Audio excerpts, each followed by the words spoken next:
আজকে একটা খুব সুন্দর 5 কাঠা প্লট দেখতে এসেছি। দেখতে পাচ্ছেন একদম মেন রোডের ওপরে যে কোনো ধরনের 4 চাকা গাড়ি, বাস, লরি এই রাস্তা দিয়ে অনায়াসে যাতায়াত করতে পারে। শুধু এটাই নয়, জায়গার অন্যদিকে আরও একটা রাস্তা আছে, সেই রাস্তা দিয়েও অনায়াসে যে কোনো ধরনের 4 চাকা গাড়ি যাতায়াত করতে পারে। একদিকে আপনার 22 ফুট চওড়া রাস্তা আর একদিকে 14 ফুট চওড়া রাস্তা। আর কর্নার প্লট হচ্ছে এই 5 কাঠা জায়গাটা। 3 দিকে পাঁচিল দেওয়া আছে আর এই দিকটা খোলা আছে।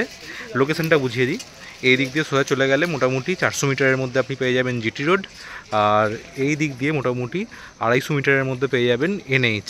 আর এই যে নীল সাদা রঙের পাঁচিলটা দেখতে পাচ্ছেন, এটা হচ্ছে যে ডিবিসির বাংলো আছে তারই পাঁচিল। এখানে খেলার মাঠ, অর্থাৎ এই দিকটা কোনোদিনই ব্লক হবে না। এই দিকটা ওয়েস্ট, জায়গার ওয়েস্ট, আর এই দিকটা হচ্ছে নর্থ আর ওয়েস্ট খোলা আছে। প্রিমিয়াম লোকেশন, আগ্রহী হলে যোগাযোগ করতে পারেন।